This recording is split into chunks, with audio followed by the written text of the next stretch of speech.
Good morning and welcome to your last day of 7th grade language arts. Today, what we're actually going to be doing is a review of the standards that we've been going over the past several weeks. So before we actually get to the review part, there is something that I wanted to let you know about. At the end of the presentation, I'm going to ask you a question. If you know the answer to that question, you can email a certain email address that I will give you at the end, and you have the possibility of winning either a Chick-fil-A gift card or a t-shirt. So make sure you pay attention. If you remember at the very beginning of our time together, we talked about analyzing word meanings. More specifically, our standard said, determine the meaning of words and phrases as they are used in a text, including figurative, connotative, and technical meanings. With that, we talked about why do authors choose certain words. Because it's not just words that they put down on a piece of paper, they actually consider the meaning behind them. With that, we talked about the meaning of connotative. Do you remember the definition? Hopefully you can tell me that connotative means that the word is chosen for the feeling that we go with it. So for example, if you hear queen, you might think of somebody being regal and maybe a little standoffish. But if you hear the word mama, it's somebody that you can run to and throw your arms around. So the word that you choose is everything. You have to be careful with that.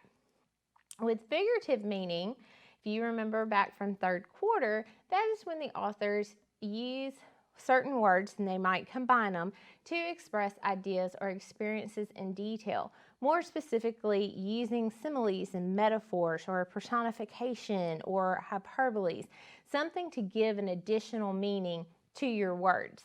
And then technical is what I like to refer to as your textbook definitions. The technical terms might be used in social studies, they might be used in science or even math or engineering. It's all about those basic definitions. Now, we also talked about how reading can become richer when we pay attention to the words that are there on the paper, but sometimes those words, they don't actually make sense to us because we haven't come across them before. So with that, we talked about using some context clue strategies, and there were 5 of them. The first strategy is to use the definition. That's when the author actually gives you the meaning of that unfamiliar word somewhere within the sentence. We also talked about how with these strategies you can have signal words. So the signal words that might indicate something as a definition would be is, are, or, means, or refers to. The second strategy would be using a synonym, and that's when you use a word that is similar to that unfamiliar word and it kind of gives a context there for the reader. Signal words for that might include also as, like, same, and to. The third strategy is going to be the opposite of a synonym, and we're going to be looking for an antonym. That's when you have a word, the opposite of our unfamiliar word. And sometimes you have to look at this. Your signal words for this might be but, unlike, though, however, and instead of. And as you see in the graphic, we've got cold versus hot. And so these are things that you actually have to consider as you are reading. The fourth strategy would be an example, where you're giving sample or instances or ideas of the unfamiliar word. Signal words for this might include, for example, like, such as, and including. Our fifth strategy, so this one is a little bit more complex. There is a reason that it is at the end, and that's because it's general. General clues are given about the unfamiliar word, and there are no signal words for this strategy. So if you remember back from our second week together, I gave you 7 strategies to use, and we're going to review those. First one is you need to think about the 5 types of context clues. How could we possibly use those? So remember, that would be definitions, synonyms, antonyms, examples, and then even our general ones. What you want to do, oh dear, Nothing like technology going wrong there. Number 2, look for words, phrases, and signal words that may help to figure out the meaning of the unfamiliar word. So you're looking for maybe a synonym or an antonym there. If necessary, reread or read ahead to find other clues about the word. Use the clues to help figure out the meaning of the word. Try to learn meaning in the sentence. So if you think you have the definition, try applying that definition in the sentence and see if it makes sense. If it does, then you can continue reading. If it doesn't, at that point, I would suggest that you use a dictionary. Now remember, even though your teacher is in the room with you some days, you can't always rely on your teacher because there are those state tests where they're not allowed to help you. So these strategies are the ones that will help you become a better test taker. From there, we moved into our compare and contrast standard. This is where we analyzed how 2 or more authors writing about the same topic shape their presentations of key information by emphasizing different evidence or advancing different interpretations of facts. Now, with the compare and contrast, if you remember, there were 2 questions that we kept going back to, questions that we needed to ask ourselves as readers. The first is, which details, facts or evidence do the authors emphasize? This is important because we need to know their viewpoint here. Where and when do the author's examples and evidence or explanations and interpretations differ and agree?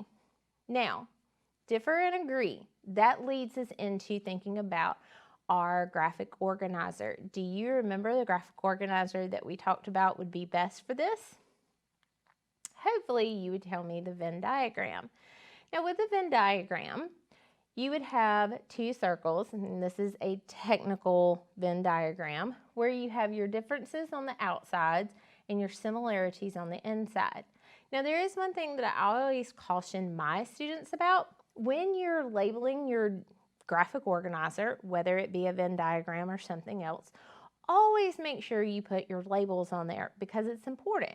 I've had multiple students over the years, and I've been teaching 19 years, they've come in and they're looking at their paper and they have no idea what the information means because they refuse to label it. So always label your papers. Also remember, Venn diagrams, while they're typically circles, they don't have to be. You can have a Venn diagram that might look like this. It's totally fine. Turn your paper sideways, draw 3 columns, and have everything labeled. You might even have one that looks like this. It doesn't matter how you organize your information. The key point here is to just get it organized. The other thing that we talked about with the compare and contrast standard is that it allowed us to take 2 excerpts from 2 different authors about the same subject and compare and contrast them. And so it allowed us as readers to go in and look. This is important because on test or even in a classroom, you might be asked to compare and contrast. It could even apply to 2 novels. Do you remember these excerpts about Amelia Earhart? Now, with these excerpts, on the left-hand side, it was the history of how she became an aviator. It told us what drove her to actually become this pilot. However, on the right side, it talked more about how she was a champion for women to do things that they might not have done before.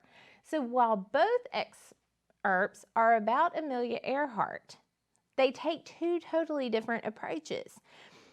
If you also remember back, the other example that I did talked about 2 cities. And you can have your compare and contrast in one article and you're expected to go in. And so with that, if you remember, we have signal words. Now the signal words are the clues. They're the hints to the reader about what the author is trying to accomplish. Now, whether you're the reader or whether you're the author, these are words that you need to pay attention to. In fact, if you go back and you look at the list, you can see that it does make sense, that it's talking about 2 items. There is one thing that I would like for you to remember. This is not a complete list. These are just the most common ones. That's what I tell my students. I will give them the most common ones because once you get these in your brain, which I'm not saying you have to memorize, you just need to become familiar with them, they become easier for you to recognize and you start picking up on other words that might mean the same thing. So if we have comparison signal words, what other kind of signal words might we have? We might have our contrast signal words as well. These are going to show our differences. They are the indicators, the clues, the hints that I have two things here and they're being contrasted and I need to pay attention to that. Remember that this list isn't also exhaustive. What you have to do is just become familiar with it. Also remember that if you're ever asked to write a compare and contrast answer, what you might be asked to do is consider the similarities and the differences. You might be asked to think about the similarities, or you might be asked to think about the differences. So make sure that when you're reading questions, you pay attention to what you're actually asked to do. Now this leads us into our last standard. It's the one that we talked about last week, writing arguments. And this is where my students probably get the most excited next to a narrative essay because they always have an opinion on something. And writing arguments or your argumentative essay, you're going to support claims with clear reasons and relevant evidence. So with that, remember that argumentative writing is a formal writing that logically shows why a position, belief, or conclusion is valid. And I always tell my students, focus on that logic right there. Because you can't just come in and tell me that you're right, but not have evidence to back it up. Remember, there are three purposes to an argumentative essay. The first is to change a reader's point of view. You as the author are putting information down on a piece of paper and you're trying to convince me that you're right, that I need to join your side of point of view, I guess I should say. Then the second purpose is to evaluate an issue or a problem. And the third reason is to create change in the reader or the world. Now with these purposes, ladies and gentlemen, please keep in mind that you might only have one purpose. You don't have to have all three in there. So it is something that you need to think about at actually the beginning of your essay. Go in and think, what is my actual purpose?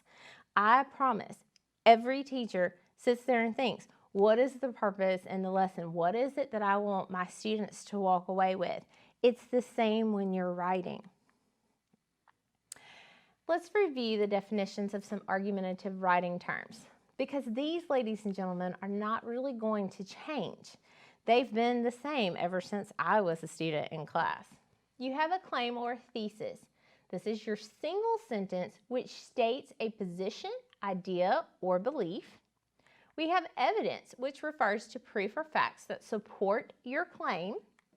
We have a counter-argument, which is the argument or one of the arguments opposing your claim or thesis. And we have our call to action, which is part of a conclusion that connects the soundness of the argument with a requirement to change behavior. Now, technically, your counterclaim can actually go in any of your body paragraphs. I like to tell my students to make their own paragraph with this because it allows them to truly focus on it. Your call to action, though, keep in mind that it is part of your conclusion. And let's go back to counterclaim for a moment. There isn't anything that would say you have to have a certain amount of counterclaims. You can have one or two. However, the more time that you spend focusing on the opposing side, you start chipping down the reader. You start wearing them down. You make them realize that, oh, you're right and that opposing side is wrong. So if we take a moment and we look at the structure of our paragraphs, in paragraph 1, which is your introduction and your thesis statement, you will briefly review the topic or issue. You will explain why it is important. You will present your thesis statement or claim. Remember, this is one of the most important paragraphs that there is. You need to review the issue at hand before you launch into your argument. You have to prepare your reader for what is coming. In paragraphs 2, 3, and 4, which would be your body paragraphs, you're going to present your evidence, 1, 2, and 3, because you should have at least 3 pieces of evidence. So you'll present your evidence that supports your claim and explain how and why the evidence supports that claim. Remember, you're the author of the paper. If you don't put it in there, the reader doesn't know. You can't assume that your reader knows this information. I tell my students, it's like I get amnesia before I start reading every essay. I have to wipe my mind clear and I have to look at what is presented before me. That's your job as the author to do that. Paragraph 5, which is our conclusion, you're going to restate why the topic is important. You're going to restate your claim. You're going to review the main points you made in the middle paragraphs. And then you're going to make sure that you don't add any new information. Now, as we wrap up, remember I told you at the beginning of our presentation I was going to ask a question. You might want to grab a piece of paper and a pen because I'm going to give you an email address. You will email your answer to mcpsstv@mcpss.com for a chance to win your Chick-fil-A gift card or t-shirt. I would suggest that you use your school email. That way we know that it goes through. And in the subject line, label it 7th grade ELA answer. And even though it's your email address, keep in mind that you need to put your name on there. Are you ready for your question? Your question is, what are the words called in compare and contrast and even context clues that gives clues to the readers as to the direction the author is taking or talking about? Remember, these are the ones that I said give hints as to what the author is actually trying to make the reader understand. Do you have your answer? I hope so, and I hope that you remember to email it in. So don't forget this week to finish your iReady diagnostic in reading and math and enjoy your summer. Please don't forget, email your answer to the question to mcpsstv@mcpss.com as soon as possible. Y'all have a great summer.